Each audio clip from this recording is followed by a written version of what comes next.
Hey, before we get into this episode, have you seen that my new book is out? It's called Stop Selling and Help Them Buy Weddings and Events. And it's a book that you helped me write because you would ask me at a conference, which of your books has what you just spoke about on stage? And if it wasn't in any of my books, I'd say it's in the next one. Well, here it is. Here's the next one. How to respond to reviews. What if you don't like doing sales? The 3 questions to ask every prospect, or they can't ask for what they don't know exists. These are just some of the chapters in there. And the beauty is you don't have to read it front to back. You can jump around to any chapter, kind of like my other book, Wit, Wisdom, and the Business of Weddings, where you can jump to any chapter because they're not necessarily connected to one another. And if you want to get free shipping on a paperback copy, go to shopalanberg.com and use the coupon code podcast. That's shopalanberg.com. Use the coupon code podcast. Get free shipping on me. Otherwise, it's on Audible. It's on Kindle. And if you go to podcast.allenberg.com, the links are all there as well. Thanks.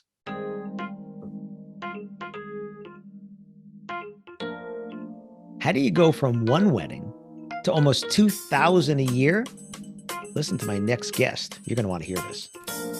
Welcome to another episode of the Wedding Business Solutions Podcast. I'm your host, Alan Berg. I'm a speaker, author, sales trainer, website reviewer, and I help businesses like yours sell more, profit more, and have more fun doing it. Enjoy this episode. Hi, it's Alan Berg. Welcome back to another episode of the Wedding Business Solutions Podcast. I am so happy to have my friend Alan Katz on from Great Officiants. Alan, welcome. Welcome. It's great to be here with you. I've been excited and looking forward to being on your show. Well, you and I have been friends for a very long time, and we've talked about so many different things, and I know you're the review king and stuff, but what I want to start off talking about today is your company, Great Officiants, does almost 2,000 wedding ceremonies a year, correct? That's correct. Okay, so how did you still blows my mind. I'm sure. So how did you get started? And then we'll talk about how you're not personally doing 2,000 wedding ceremonies a year. How did you get started with this? Well, you know what? It's the way I tell people not to do it. A friend of mine came up to me and said, hey, you're the actor of all of our friends. Will you officiate our wedding? And I'm like, all right. So I looked into it. I got ordained and I did my research. And at the end of the wedding, everybody came up to me and goes, Alan, you need to quit your job and do this for a living. You found your calling. I'm like, okay. So I put up a website and all of a sudden I started getting calls. And I didn't know what I was doing. I'd never advertised before. I'm a business that never should have succeeded in the first place. But because I don't know what the hell I'm doing, I just went on pure guts and stamina, and I'm not going to let this fail. But I go, you know what? I'm going to do everything I can to make this work. So the phone calls started coming in. Okay. And I remember I had a website review done a long time ago. It wasn't by you, it was by somebody else. And I had all these blinking, flashing lights, and they're going, who would ever, want to book through your website? And the person who's moderating goes, you don't understand. This guy gets a crap load of business. After I heard that, then I kind of toned down my website. But I started off by just offering me and my different version and different view of doing weddings. Which is what? Weddings for all these years have been that same old dude. You take her to be your wife, that old dude that you've seen at every freaking wedding. All right, when I started doing this, I said, I don't want to be that guy.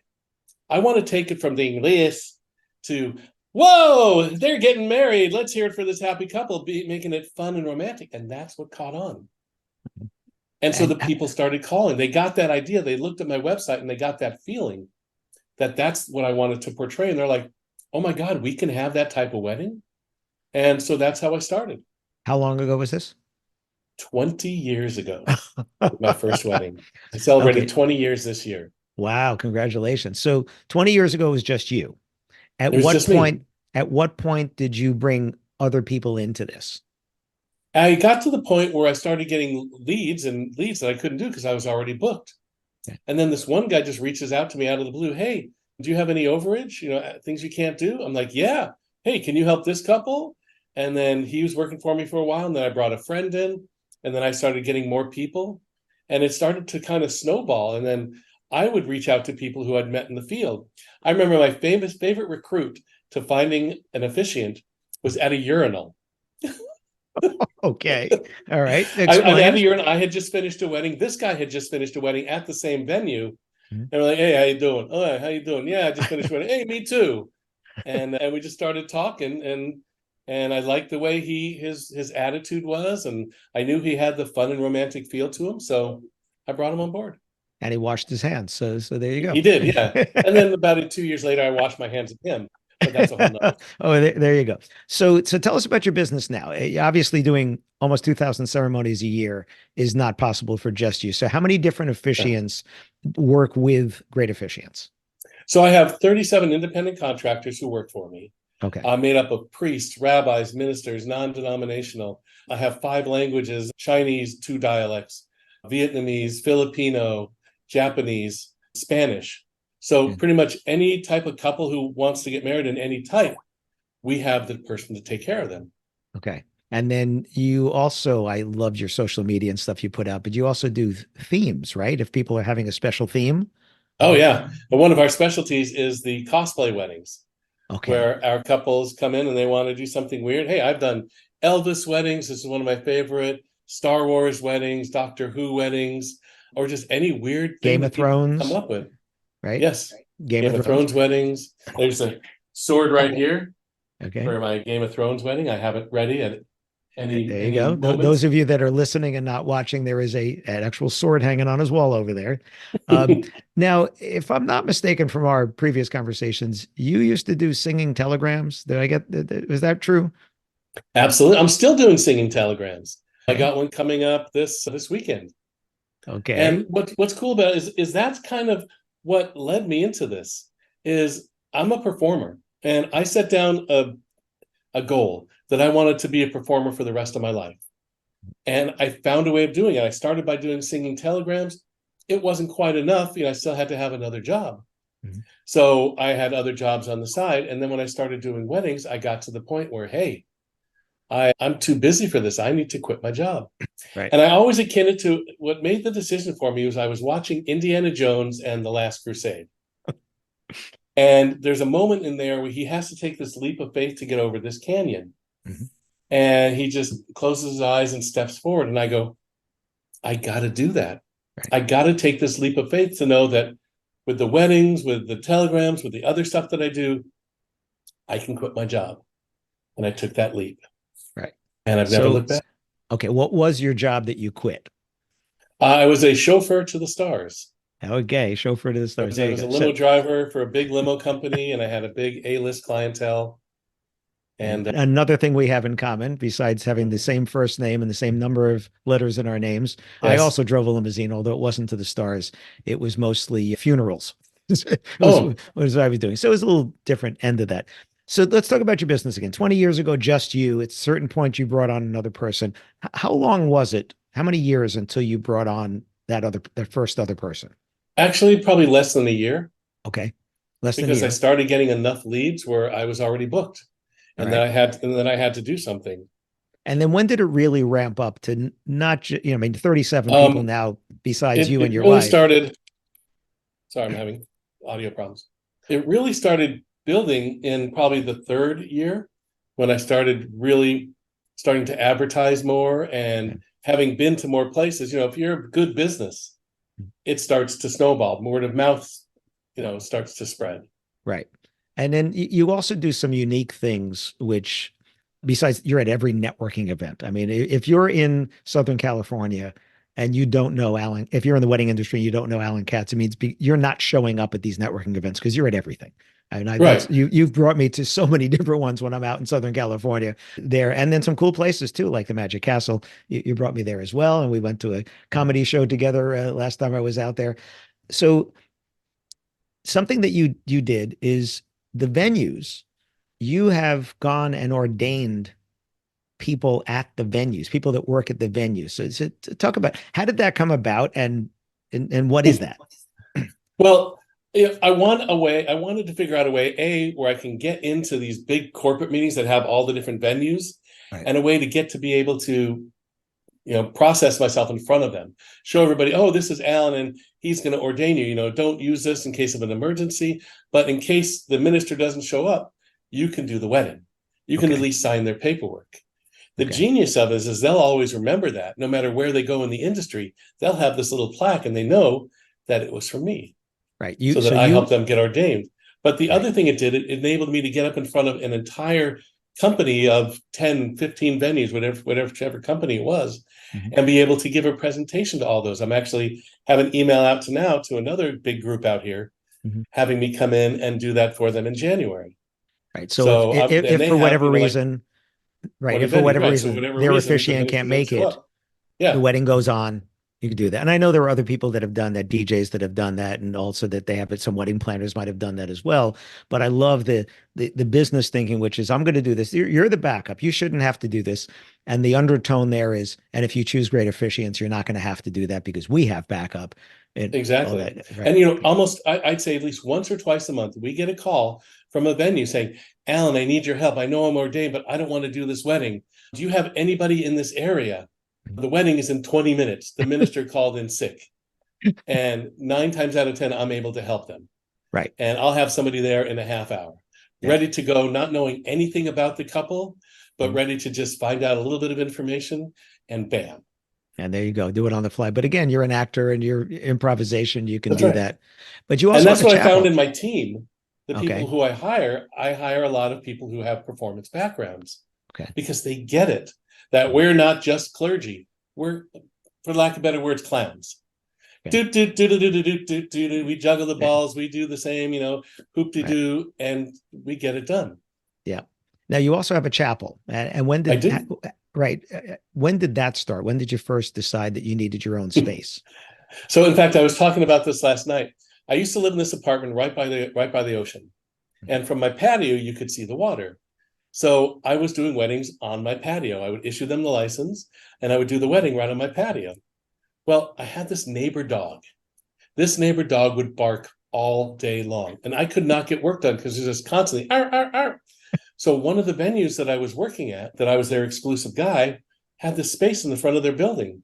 And I'm like, hey, is anything going in that space? Nah, it's vacant. I go, how about if I rent it and make it a wedding chapel? They're like, yeah, that sounds good. So all of a sudden now I have an office and a wedding chapel and no barking dog constantly 12 hours a day. Now that's not where you are now. That was the first place I think you brought me to. First place. Right. And I was there for 8 years. Okay. And then the place where I was at was turning the building into a drug rehab center. And I'm like, I don't think I want to run a wedding chapel in front of a drug rehab center. So I started an extensive search and I found this awesome place, twice the size, an indoor and outdoor chapel. We can accommodate 30 guests indoor and outdoor, and it became the perfect spot. It gave me a couple of things. It gave me a big office credibility. It also gave me a place where, everything could happen. So people are coming to you and saying, we want to get married. We don't have a space. We're not having a big reception or anything like that. And they're just coming to your chapel. It's already set up. That's what this is? Yep. Okay. 1 hour to 1 year in advance. Okay. And then 24 licensing. hours a day. 24 hours a day. Okay. We issue the marriage license. So we're a special agent for the county. In fact, I have 5 of our officiants who are special agents for the county. Okay. What does that mean? In other words, we're like AAA for the DMV. Okay. So we can issue the marriage license on behalf of the county clerk's office, that if a couple's getting married anywhere in the state of California, they can get the license from us, whether we're doing the ceremony or not. And they can take that license and take it and get married anywhere in the state. Anywhere in the state. Anywhere in the state. And a lot of my wedding planners use our service for couples who aren't using our service to take care of their clients. Because either they're out of town, they don't want to spend time doing it. So we provided another avenue for wedding planners to reach out to us. So what I've tried to do throughout my entire career is find different points of light for people to be able to shine down into the company. Come from here, come from advertising, come from networking, come from us, our ability to do this, our ability to do that. And that brings everything right into focus. Right. And all of this is just building upon this in your niche, right? So my guests for the podcast tend to fall into a few groups. One is scaling your business, which is obviously you. But one is also niching your business, which is also obviously you, because you've done that. And when people think about when I narrow my niche, I'm limiting my audience, but you've narrowed your niche. And it's kind of the same as somebody said about me. Your niche is an inch wide, but it's a mile deep. And adding on the chapel, adding on the licensing services, adding on these things just adds on to that. And ordaining these other people at these venues, it does that as well. So What's And then I next? figured out another income source, which Okay. is we were doing weddings on the beach, and we figured, well, why don't we figure out what the rules are for doing setups on the beach? That way I can keep my people busier, because I see these beach weddings going on all the time. So I'm like, let me do the research. So I researched it for months to find out permits, insurance, this and that. And I bought all the stuff, chairs, arches, and we created another beach division, or a beach division. Okay. And we do those, and that's one of our biggest money makers. So it's not you don't own that beach, but you I know don't where own you that can beach, go. Are there but I permits get permits involved and from the stuff? city. Yeah, I Okay. get permits from the city. We take care of, so we're now basically the wedding planners. Okay. And Taking care of and that. then our latest niche Okay. is the cruise ship weddings. Okay. So again, I wanted to find out another way of generating income. Hmm. The cruise ships do weddings in the ports Ah. before they go out to sea. And so I've reached out to them, and finally one of them finally reached back and they go, okay, we lost our other people. We want you to take over the planning and the ceremonies on the ship. So So now they that's our new thing. so they do the wedding and then they cruise. That's what it Yes. is. Okay. Mhm. All right. So instead of the captain doing it, that's not a thing anymore. If it is, if they have, like, if they're legally married and just like do a renewal at sea, the captain can do that. Okay. But to do the legal part, we do it in port, and then they go off to sea. Go off and do that again. There's doing that niche. All right. So let's shift gears a little bit because now I know what's next because you told us what's next there. Let's talk about reviews. Well, actually, I want to talk about one thing first. I credit you in the front of one of my books because the whole idea of ending your emails with a question was you and I driving along. I think we were in a Toyota Prius or something. We're driving Mhm. along in Southern California, just having a conversation like we do. And you just dropped this little nugget. Yeah, I always have my people end every email with a question because people respond better. And I'm like, duh. You ask the question, of Mhm. course they're going to respond better. And it was just this casual conversation, which turned into a lot of things. And that's why I credited you in the book because I didn't say to you, hey, give me an idea that I can tell people about. It was just us talking Right. about, getting response and stuff like that. So again, And you thank see, you for, that's the great thing about people coming to your seminars is they get these nuggets. Again, I've taken a lot of your nuggets and put them into action, and it has enhanced my business tenfold well, in well, many areas well, thank you. because of that one little nugget. Right. And this is the idea of, well, it's what I love to do on the podcast is bring on smart people like you. But just this casual conversation we had, which is why I tell people, there's virtual conversations, but then there's in person. And this was not us sitting in a business setting. It was literally driving in the car going to dinner, Right. and that's what had happened. So, but something else you're really, really good at is reviews, right? Mhm. Now you have more reviews than any officiant company probably in the country. I would Yes. imagine. How many reviews do you have? Probably around 4,000, 3 or 4,000. I Oh, mean, is that it's, all? Okay. yeah, it's that it. I mean, I have 1,000 on the knot, 1,000 on Wedding Wire, several hundred here, several hundred Right. there. So What's your process for asking for reviews? actually, the first part of it is before asking for the review, you have to actually not suck at what you do. Yes. Okay, you can't ask for a review if you suck at what you do.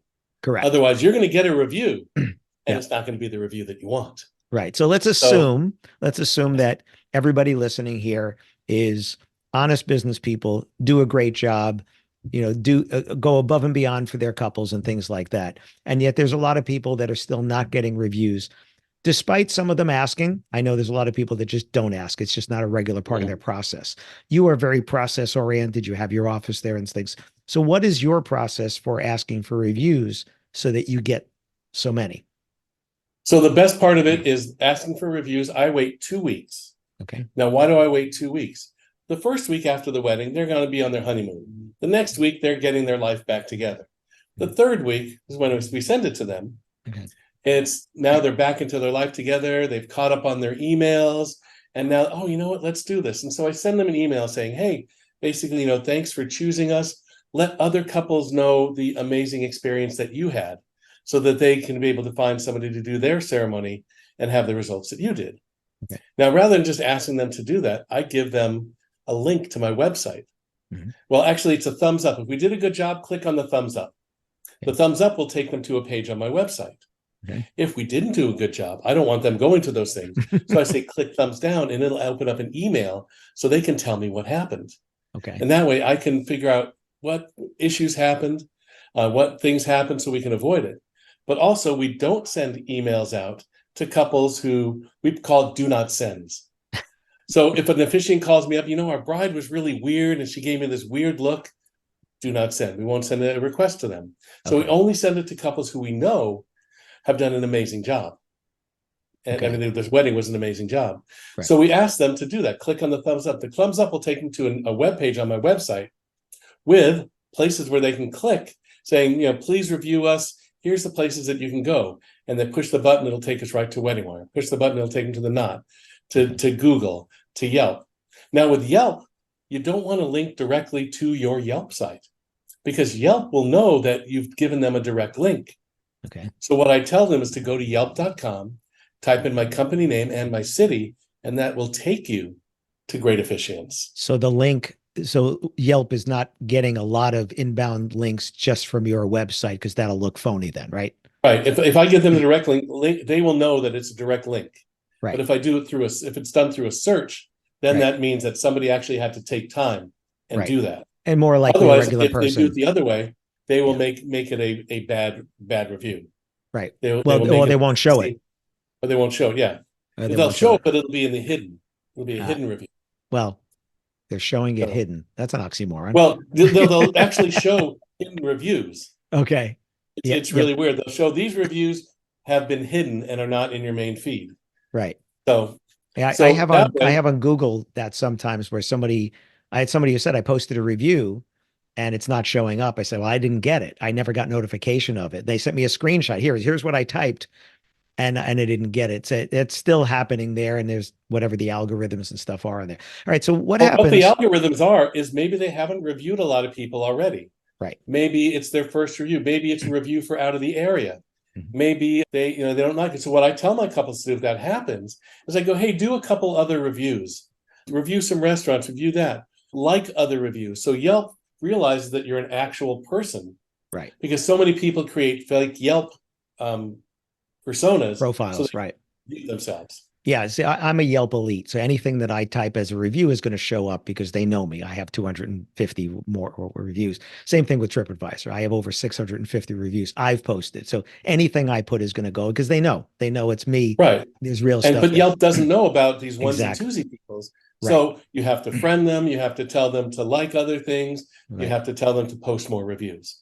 That will make that review now visible. Right. Seem more legitimate. I tell people, if you ask your couples, hey, are you guys active on Yelp? Do you post reviews? If they are, those are the ones you want to ask to do it because they're the known quantity or they're the known commodity over there. All right. So 2 weeks after the wedding, you're sending them this, right? That's in that third week. If they don't reply, what do you do? You know what? I have enough reviews personally at this point that I don't have to worry about getting more. For me, I'm just putting out one, hey, review us. Right. I used to have this software where I would put in the couple's name and their email address and their text, and it would automatically send them a text and an email until they reviewed. Right. And you're sending an email now in that third week, correct? In the third week, yes. It'll not a text. Not a text. Not a text. Okay, because one of my other clients was getting better response with texting. And interestingly, 2 days after the wedding, 2 weeks after the wedding, and then 2 weeks after that. And they're actually getting people 2 days after. I said, like, toes in the sand, drink in the hand, post a review about Great Officiants. And yeah, they said they're getting that. So it's just an interesting how different people do at different times.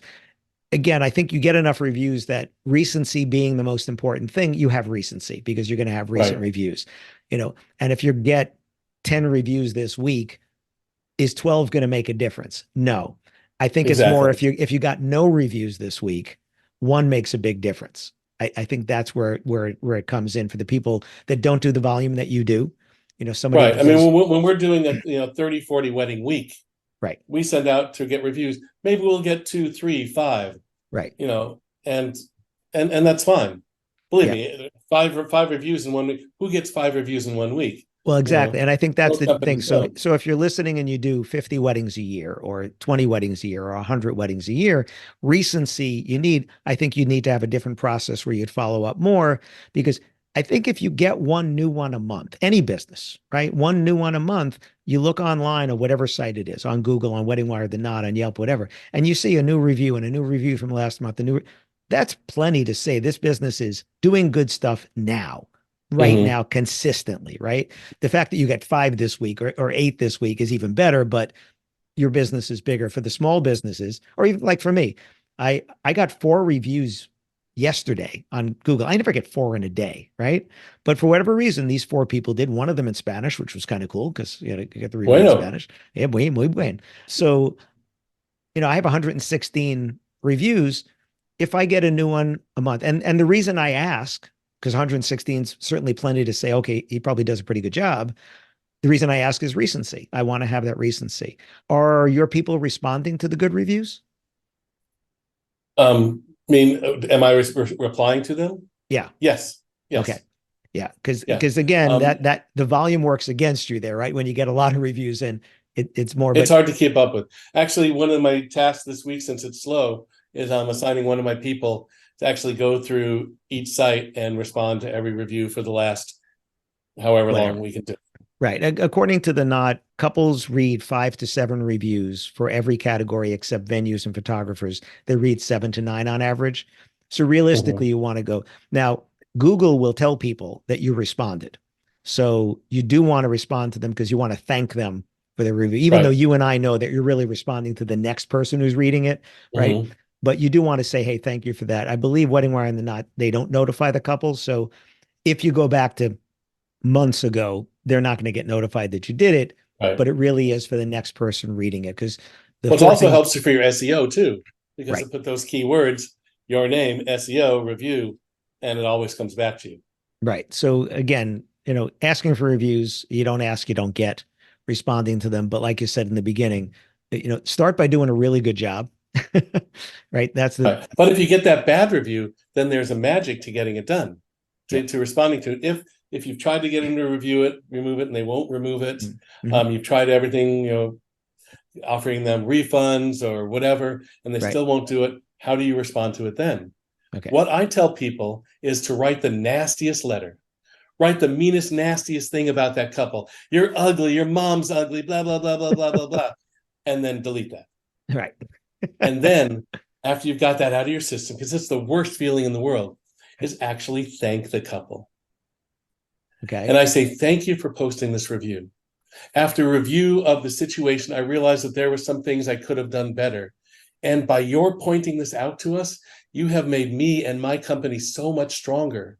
And you have contributed to the next couple having a much better experience than you had. And you are directly responsible for that. Thank you from the bottom of my heart.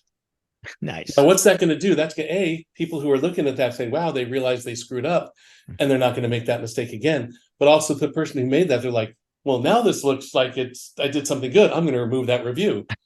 So it's worked both ways. Right. And if they don't, they have your response there. And, you know, the best defense, of course, is do a great job for all the other ones because it just pushes it Mhm. down. Just get reviews and push it down and push it down and push But it also down. having a bad review isn't always a bad thing. No, It no, actually makes you look human. If every review you had was a 5-star review, when I look at reviews, I'm like, every star is a 5-star review. yeah, Something's got to be wrong here. right. So if there's one that's 3 stars or 2 stars, it makes you look real. Well, yeah, right. It legitimizes that. And again, not that you want to get a less than 5 star. If you can only get fives, that's Right. great. And I see that with my client. And I have 116 5-star reviews on Google. Do I want somebody to post a bad one, you know, to legitimize Would it? you like No. me to post a 4-star review for you? Give You know what's credibility. funny I'm happy to do it. on Amazon, Shut Up and Sell More, my most popular book so far, Shut Up and Sell More, has a 4-star review that somebody wrote something to the effect of best book I've ever read. And I'm thinking, really? And 4, like you said best, right? And 4. Most of them are 5. There's a 3 who didn't write any comments. And there's a 1 who wrote 7 paragraphs of what they didn't like, which really wasn't about me. It was about something else. They did read the book and it was related to that, but it was really kind of, I was the proxy for this other company that they hated and that they were taking it out on me through the book there. But it like you said, it legitimized it because you look and say, okay, first of all, on Amazon, it just looks like 5 anyway when you have, you know, all 5s, a 4 Right. and a 1. And that's the same thing. If you're on the Not Wedding Wire, Yelp, whatever, and you have 4.8 or 4.9, people are like, okay, they do a good job, right? They do a good job. I remember somebody telling me, oh, I only got a 4. I'm like, only? Like that's not a bad review. Some Mhm. people can't give you 5. Now, I will say this as an avid reviewer on TripAdvisor and Yelp. I don't give a lot of 5s there because it's not a wedding. It's not a one-time thing that I'm having dinner or I'm staying at a Right. hotel. And if you're going to then maybe if I was going to the Knot or Wedding Wire or whatever for a wedding, 5 is cannot be better, right? Like I'm saying, this cannot be better. Some people just might say, "Hey, wow, it was really great. Here's a 4." Right. Right? So read what they wrote. I remember one of my clients, he got a 4.5, and the response that he wrote was like he was defending himself. I'm like, well, what was wrong with this? There's Right. nothing wrong with that. I said, you look worse. You actually look worse right now because you're complaining about a 4.5. Right? Don't complain about that. So what is let's just do a fun story here. Okay. Within the last month, what was the most unique wedding ceremony that you personally were part of? I had this couple who Disney is one of my big accounts. Okay. And I had this one couple who was big Winnie the Pooh fans. And so I dressed up for their wedding in my yellow suit. I had my Pooh ears on and a red shirt. So I looked like a Got human version of Pooh. I had to wear pants, unfortunately, because it was Disney. But I did their ceremony and did or stories about their relationship using Pooh analogies, Nice. and Nice. they loved it because they were huge Pooh fans. And to have Rabbit and Eeyore mentioned in their ceremony was just something that they totally loved. Oh. So that's the thing, is finding out what people love, Mhm. finding out what they're into, and working on that. Yeah, I was having this conversation with a client yesterday about gifting with, people that refer business to you and stuff, and not doing generic gifting, but finding out who they are, finding out what they're into. And it's not about how much you spent, but the thought process and saying, hey, this is what you would like. I used the example. I went on Etsy for a friend of mine that had referred me some business, and they're into whiskey and cigars. And I found a glass that had kind of a cutout in it that holds your cigar. So you could hold with one hand your whiskey and your cigar with one hand and have your other hand free, and has name put on or whatever. That's awesome. Right. And again, it not expensive. I forget what it was, $15, $20, whatever it is. But because it's so specific to them, it means more than if I bought them, a bottle of whiskey that was 5 times as much. Right. Mhm. And this is perpetual, right? They're not getting rid of this. Well, that bottle's going to get emptied, right? They're not getting rid of this, right? So, Exactly. yeah. So I It's all love. it all comes down to listening. That's when I was going through sales training in my early years of life. That's one of the things, is like, listen to what people say. Your ears are the most important organ of your body. Yeah, If you yeah, listen, you'll pick up gems and nuggets. right. Like ending with a question, like you and I driving in the car, and not letting that just pass as a comment. It's like, hold on a second, write that down. This is something Mhm. important over here. And So, just think, from that one little moment, think of all the thousands and thousands of dollars it's helped people make. oh, absolutely, absolutely. So you You know, never and know that where inspiration is going to come from. No, and my inspiration comes from you, my friend, as always. So thank you so much for joining. Thanks for sharing your stories here. You have so many more stories to share. Absolutely. Keep doing a great job, or as you said, keep not sucking. And it helps. It helps. And That's getting those right. reviews, getting those And reviews. watch And me on TV. oh yeah, Okay. so yeah, we have to talk about that. So you were just what was the Uh, show you were on? so it's called The Prank Panel. It's Okay. on Hulu. It's episode 1 on Hulu. It's called The Prank Panel with Johnny Knoxville. And my wife also does weddings. So Johnny Knoxville and I pranked her, set up a fake wedding for her. Okay. And she finds out in the middle of the ceremony that she's just married a brother and sister. And then the hilarity ensues. People are catching on fire. The cake gets knocked over. I come in handcuffs. She loses her, what. Yes. Oh my And gosh. it's hilarious. Okay. So And so so what is it? The prank panel? The Prank Panel, Hulu, episode 1. Episode 1. There you go. All right. Well, thank you again. Thanks for joining me. Thanks for sharing your story. Always great talking to you, my friend. All right. Cheers. Thanks for listening to this episode of the Wedding Business Solutions podcast. If you liked it, please subscribe to this channel and post a review on your chosen platform, Apple Podcasts or whichever one. If you have any questions about anything in this episode or any of my episodes, email me directly at alan@weddingbusinesssolutions.com or visit my website, alanberg.com, ALANBERG.com. If you have any suggestions for future topics or guests that you'd like to see, please again, email me or visit my website. Thanks for listening.